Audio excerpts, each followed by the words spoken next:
Business Club de France des entrepreneurs avec Michel Picot.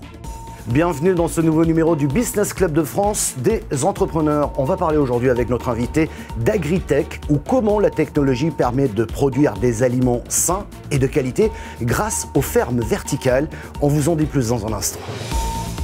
À noter, lorsqu'une entreprise ferme, ce sont les salariés qui trinquent souvent, mais aussi son dirigeant qui, lui, n'a pas l'aide du chômage.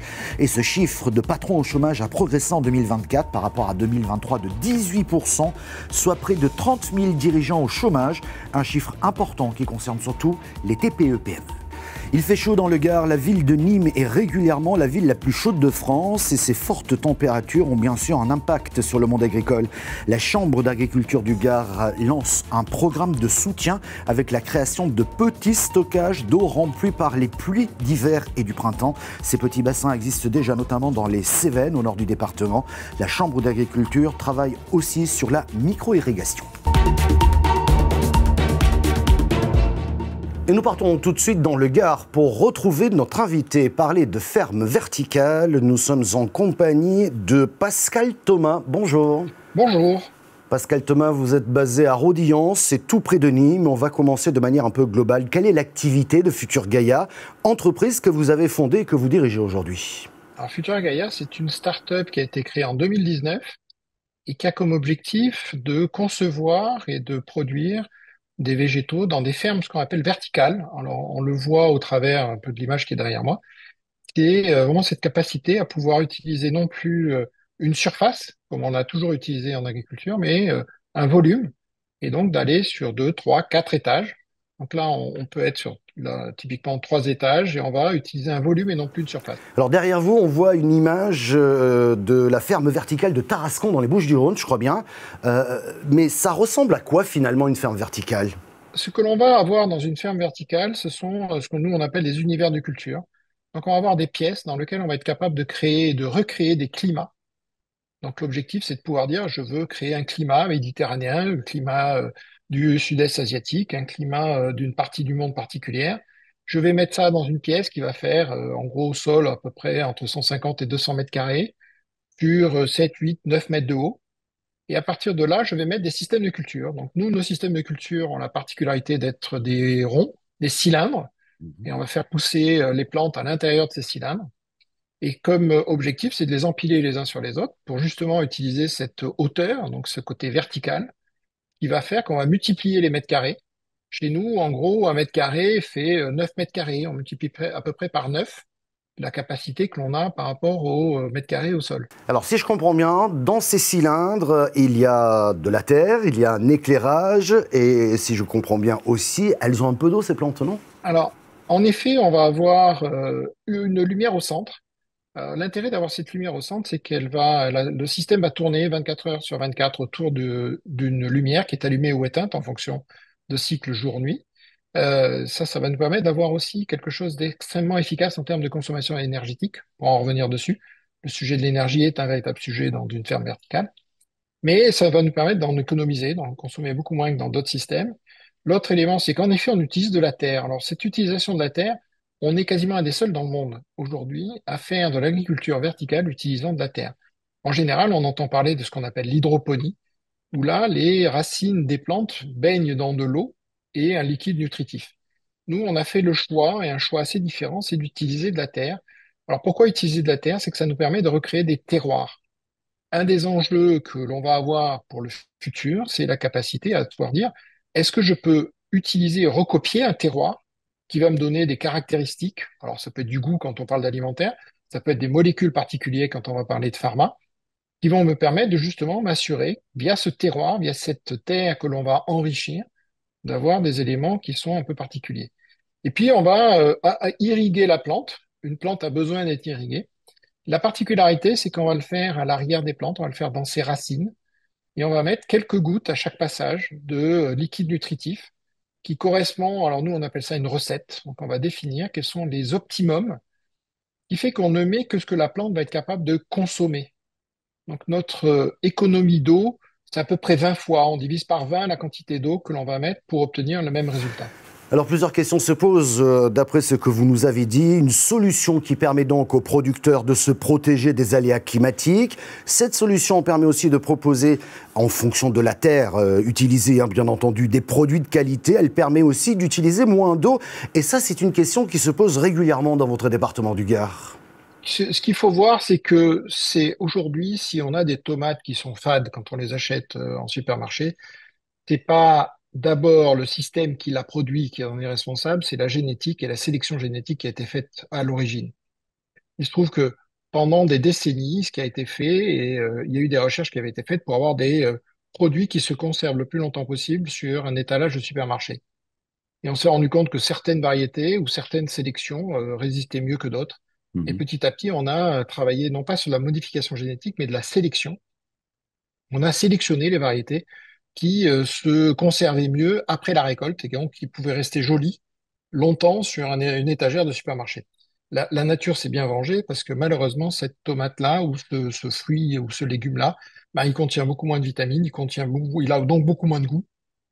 Donc quelque part, la nature s'est vengée en nous fournissant quelque chose qui est devenu un peu fadasse et on a un peu perdu cet élément-là. Donc tout le travail pour nous, ça va être d'aller chercher des génétiques, d'aller chercher un patrimoine génétique de qualité et donc d'aller sélectionner des plantes dont le goût est un élément important.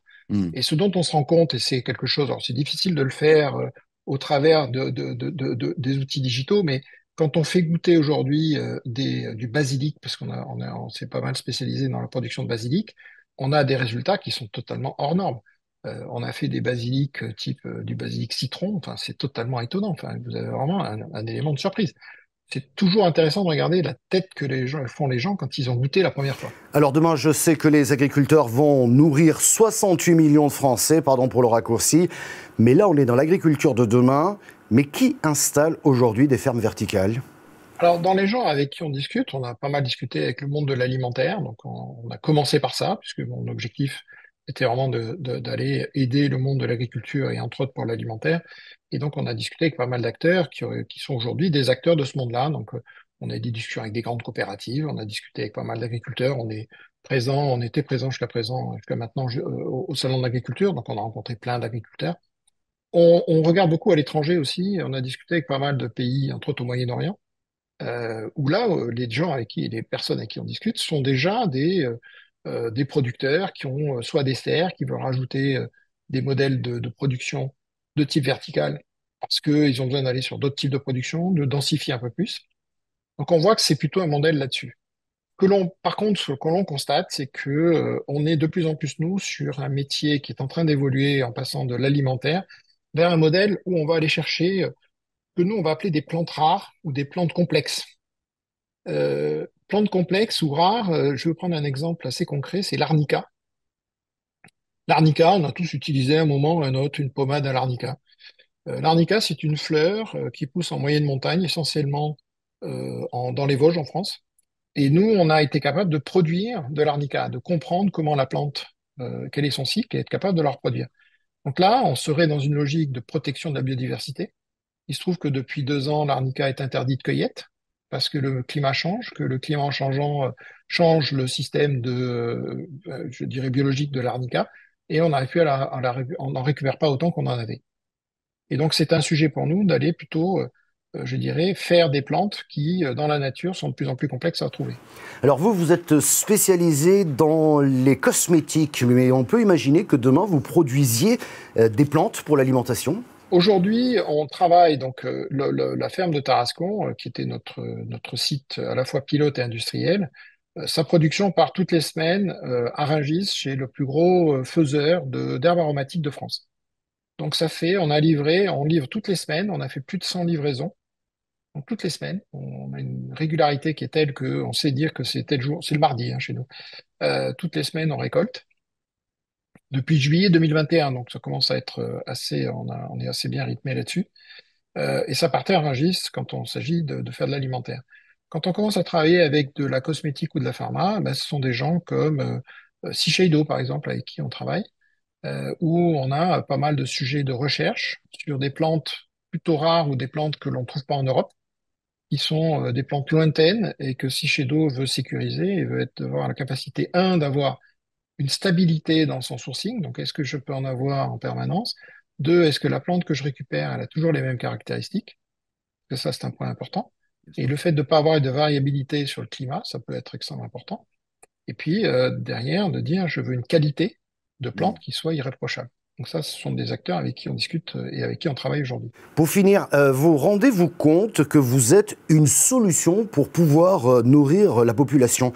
Vous êtes en sorte un nouveau maillon dans l'agriculture de demain, non? Alors, je pense que c'est vrai qu'on fait partie de générations qui se sont jamais posé la question sur est-ce que la faim est un problème ou pas. En plus, on était dans des pays où c'était pas vraiment la problématique et on a un peu été, je dirais, habitué à pouvoir acheter un peu tout et n'importe quoi, n'importe où, n'importe comment.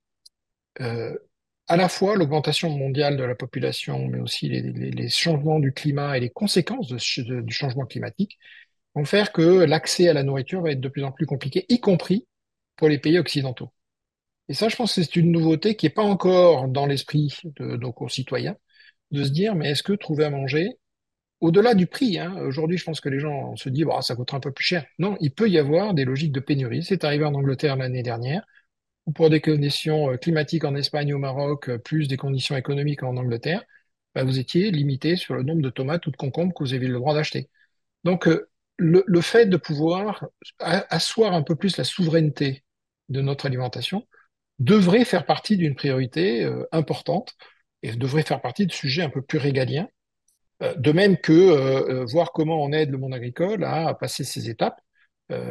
Pour voir un peu le sujet de la réduction des pesticides, c'est un sujet gigantesque et d'une complexité infinie pour le monde agricole. Même si c'est important et indispensable, ça reste une complexité infinie. Donc il y a un certain nombre d'enjeux qui sont assez divergents. Le vrai problème aujourd'hui, c'est que le consommateur a été habitué à payer une alimentation en Europe extrêmement basse.